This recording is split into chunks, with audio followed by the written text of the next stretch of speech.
कुछ अर्सा पहले हमने सेविंग एंड इन्वेस्टमेंट के ऊपर एक वीडियो का सिलसिला शुरू किया था, जिसमें सेविंग स्ट्रेटजी के ऊपर वीडियो को काफ़ी लोगों ने पसंद किया। और एक मुतालबा ये था कि इन्वेस्टमेंट स्ट्रेटजीज़ के ऊपर भी कुछ डिस्कस किया जाए। बैंक डिपॉजिट्स से मुतल्लिक तो उसमें काफ़ी तफसीली हमने डिस्कस कर लिया था, तो अब हमें इससे आगे आज की वीडियो में डिस्कस करना है।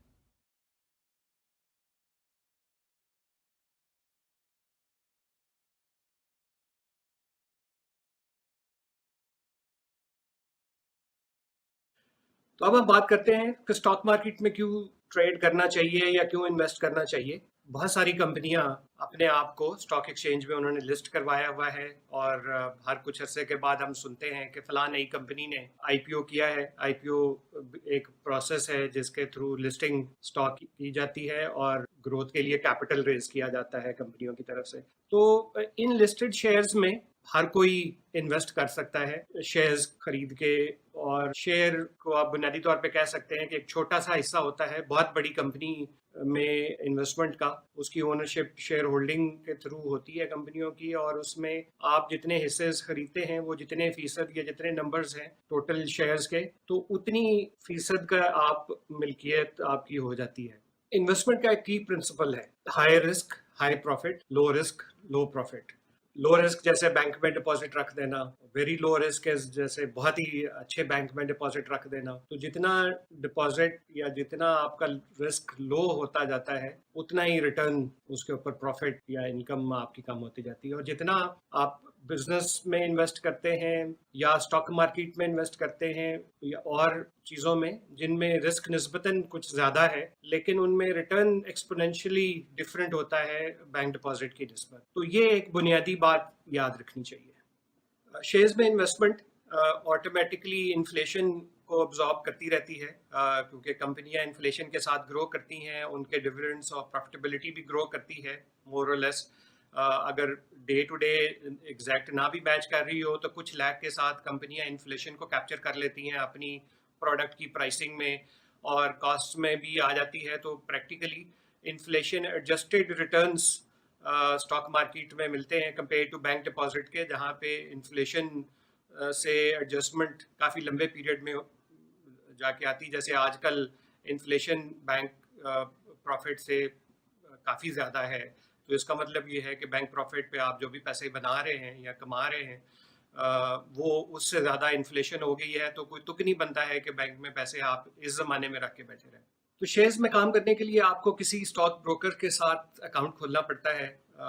मैं भी सीईओ हूँ एक स्टॉक ब्रोकर का, ऑल्दो ये कॉन्फ्लिक्ट ऑफ इंटरेस्ट वाली बात है, लेकिन मैं उसको पीछे रख के ये कहना चाहूँगा कि किसी भी ऐसे स्टॉक ब्रोकर के साथ आप अकाउंट खोलें जिस पे आपको ट्रस्ट हो और जो आपको बेहतर मशवरा दे सके, और आपकी जब आप इन्वेस्ट करना चाहें या डिसइन्वेस्ट करना चाहें या वैसे पूछना चाहें मार्केट को, तो उसकी सीनियर लेवल के किसी ट्रेडर की या जो भी उसका चीफ एग्जीक्यूटिव है या सीनियर बंदा है उसकी अवेलेबिलिटी हो।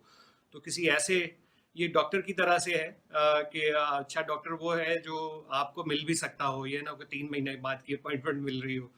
तो ये बुनियादी बात है कि आप एक अच्छे स्टॉक ब्रोकर के साथ अकाउंट खोलें, वो सीडीसी में आपका सब अकाउंट खोल देगा।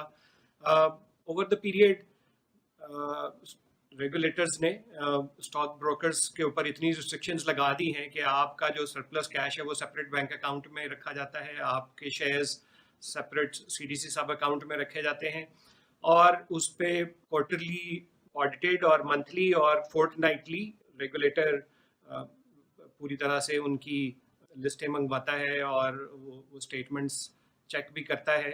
और किसी जगह पे अगर कोई गड़बड़ की उम्मीद लगती हो तो ब्रोकर्स के साथ रेगुलेटर्स एससीसीपी और स्टॉक एक्सचेंज बड़ी सख्ती से पेश आते हैं। उनके बड़े रेगुलर अब ऑडिट होते हैं, ज्वाइंट ऑडिट भी करते हैं, और तीनों institutions stock exchange, CDC, clearing house, ये भी ऑडिट अपने करते हैं। और इसके अलावा एससीसीपी भी सरप्राइज ऑडिट्स करता रहता है। तो over last few years stock brokers की डिफ़ॉल्ट को मद्देनज़र रखते हुए बहुत सख्ती की गई है, और अब एक कई सालों से कोई नई डिफ़ॉल्ट रिपोर्ट नहीं हुई है। स्टॉक मार्केट में इन्वेस्ट करने के लिए, शेयर्स में इन्वेस्ट करने के लिए बेस्ट स्ट्रेटजी क्या हो सकती है? तो इस पे अब हम बात करते हैं। बेस्ट स्ट्रेटजी हर किसी के लिए फ़र्क हो सकती है। मेरे अपने ज़हन के लिहाज से, जैसे हमने सेविंग स्ट्रेटजीज़ में भी डिस्कस किया था कि आप अपनी सेविंग्स के डिफरेंट हिस्से कर लें। कोई रिटायरमेंट बेनिफिट वाला पार्ट है, कोई इमरजेंसी वाला पार्ट है, या घर बनाने के लिए पैसे हैं, तो उनको आप स्टॉक मार्केट में कोशिश करें कि इन्वेस्ट ना करें। अपनी सेविंग्स का 25%, 50%, 30% जो भी आप कंफर्टेबली समझते हैं कि आपको फौरी वो पैसे नहीं चाहिए और आप ये अवेलेबल होंगे, तो फिर बजाय बैंक में रखे रहने के इन पैसों को आप स्टॉक मार्केट में इन्वेस्ट कर सकते हैं। अपने रिस्क प्रोफाइल के पॉइंट ऑफ व्यू से, रिस्क प्रोफाइल की मैंने देखा है कि दो मेजर कैटेगरीज हैं। एक वो रिस्क है जो आपका बायोलॉजिकल रिस्क प्रोफाइल है, कि अगर आपने शेयर्स में इन्वेस्ट कर दिया तो दिन में 40 दफ़ा आपने देखा है कि शेयर प्राइस किधर को चली गई है और परेशान है कि थोड़ा नीचे चला गया तो क्या हुआ, थोड़ा ऊपर चला गया तो एक्साइटेड है, तो बिला वजह की दर्द सरी आपने पाल ली। तो इस रिस्क प्रोफाइल को, अगर कोई बहुत ही सेंसिटिव तबीयत वाला बंदा है तो उसको स्टॉक मार्केट में इन्वेस्ट नहीं करना चाहिए। लेकिन थोड़ी सी जो रीजनेबल कह सकते हैं, जिनकी सेंसिटिविटी लेवल है, तो आप लॉन्ग टर्म शेयर्स में इन्वेस्ट करें, जो अच्छी कंपनियां हो, ब्लू चिप कंपनियां हो, या ऐसे सेक्टर्स में हो जहां पे ग्रोथ आ रही हो, और आप उसमें इन्वेस्ट करते रहें और अपनी एक टारगेट प्राइस तक आप इन्वेस्टेड रहें, और जब वो उस प्राइस पे पहुंच जाए तो बेच के, इस ज़माने में आपने जो किसी और कंपनी पे रिसर्च की हो तो उनके शेयर्स में आप इन्वेस्ट कर सकते हैं।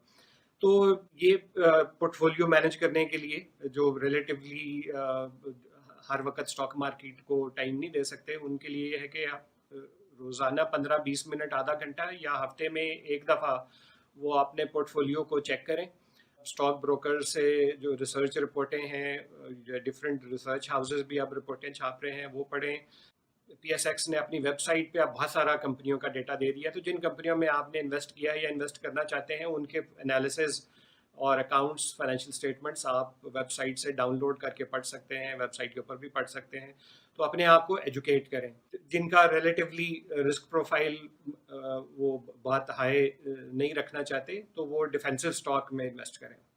स्टॉक मार्केट में उतार चढ़ाव की खबर, और अपने शेयर्स जिसमें आपने इन्वेस्ट किया हो या इन्वेस्ट करना चाहता हो उनके उतार चढ़ाव की इंफॉर्मेशन अब रेडिली अवेलेबल है। पीएसएक्स की वेबसाइट के ऊपर भी ये अवेलेबल है, और आपके ब्रोकर्स जो भी आप सेलेक्ट करेंगे उनके पास टर्मिनल्स हैं, उनके पास एक रिमोट टर्मिनल या रिमोट अकाउंट यूज़ करने के लिए आपको ऑनलाइन सिस्टम वो दे सकते हैं।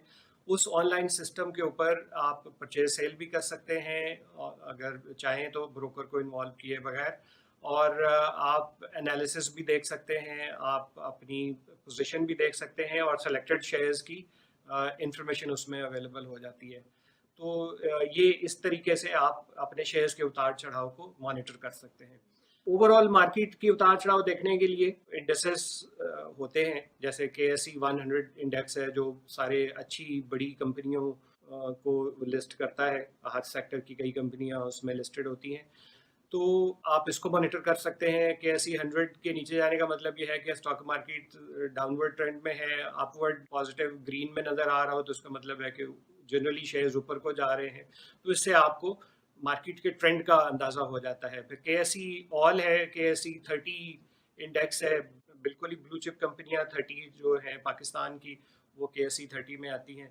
इसी तरह से इस्लामिक शरिया कंप्लाइंट शेयर्स का भी KMI 30 और KMI ऑल शेयर्स इंडेक्स है। इनसे भी आपको मार्केट की जो भी मूवमेंट्स हैं वो पता चल सकती हैं। टेक्निकल्स में इन्फ्लेशन रेट, CPI रेट आजकल क्या आ रहा है, उसमें तब्दीली पॉजिटिव हो रही है, नेगेटिव हो रही है। अगर इन्फ्लेशन रेट ऊपर को जा रहा है तो चांसेस ये हैं कि प्रॉफिटेबिलिटी शॉर्ट रन में कम हो जाएगी, और अगर इन्फ्लेशन रेट नीचे को जा रहा है तो प्रॉफिटेबिलिटी ओवरऑल बेहतर हो जाएगी। इस सूरत में इन्फ्लेशन एक किरदार अदा करती है मार्केट के और किसी भी शेयर्स की अप एंड डाउनवर्ड मूवमेंट में। इंटरेस्ट रेट्स डिटरमिन करते हैं कि कितनी सप्लाई फंड्स की, मनी की अवेलेबल होगी टू स्टॉक मार्केट। यूजुअली अगर इंटरेस्ट रेट्स स्टेट बैंक की पॉलिसी रेट हो या बैंकों के इंटरेस्ट रेट्स हो वो ऊपर को जा रहे हों, तो उस ज़माने में स्टॉक मार्केट ग्रो नहीं करती है या नेगेटिव ट्रेंड शो करती है। और जब ये इंटरेस्ट रेट्स, भले वो एसबीपी की पॉलिसी रेट हो या बैंकों के डिपॉजिट्स के ऊपर ऑफर्ड रेट हो, वो नीचे आ रहे हो, तो ज़्यादा पैसे अवेलेबल हो जाते हैं, क्योंकि लोग बैंकों में पैसे रखने की बजाय बेहतर समझते हैं कि ऑल्टरनेट एसेट में इन्वेस्ट करें। तो शॉर्ट टर्म के लिए और इजी एंट्री एग्जिट के पॉइंट ऑफ व्यू से स्टॉक मार्केट पहला स्टेप आता है। रियल एस्टेट उसके बाद आता है, बिकॉज रियल एस्टेट में एक दफ़ा आप इन्वेस्ट कर दें तो फिर आपको एग्जिट इतनी आसानी से नहीं मिलती। पॉलिटिकल और इकोनॉमिक स्टेबिलिटी और इंस्टेबिलिटी, ये दोनों बड़ा रोल प्ले करती हैं एज टेक्निकल्स मार्केट के अप एंड डाउन मूवमेंट में। स्पेसिफिक किसी शेयर्स में भी इनका बड़ा रोल होता है। फिर कंपनियों के अपने मर्जर्स एक्विजिशन टाइप, अगर कोई स्पेकुलेशन चल रही है तो, या वो कोई नया एक्सपेंशन प्लान लेके आने वाले हैं, या कोई एग्जिस्टिंग प्रोजेक्ट बंद हो रहा है, या किसी तरह से कोई गवर्नमेंट का एक्शन आने वाला है जिससे अगले दिनों में सेंटिमेंट नेगेटिव हो सकता है या पॉजिटिव हो सकता है, तो सेंटिमेंट्स भी मार्केट को बड़े सीरियसली इम्पैक्ट करते हैं, एटलीस्ट शॉर्ट रन में। अगला उसूल ये है कि आप अच्छे शेयर का इंतखाब करें। अच्छा शेयर कौन सा है? जिसकी मैनेजमेंट क्रेडिबल है over a longer period of time, जो वादे करते हैं वो शेयर होल्डर्स का भी ख्याल करते हैं, और कंपनी के प्रोजेक्ट्स को वो ठीक ऑपरेट कर रहे हैं, कोई चोरी नहीं करते, उनकी रेपुटेशन ऐसी नहीं है कि वो कोई साइड में उन्होंने सेपरेट कंपनियां बना के पार्ट ऑफ द प्रॉफिट्स वहाँ ले जाते हैं, या वो उनके ऊपर टैक्स चोरी के मुकदमे बने हुए हैं, या किसी और तरीके से वो शेयर होल्डर की वैल्यू पूरी माइनॉरिटी शेयर होल्डर तक पहुँचने नहीं देते। उनको छोड़ के जिन कंपनियों की और उनके स्पॉन्सर्स की और मैनेजमेंट की क्लीन शोहरत है, वो आपको ईयर टू ईयर रिजल्ट्स में और उनके डिविडेंड पे आउट्स से पता चल जाएगा। तो अच्छे शेयर का इंतखाब करें।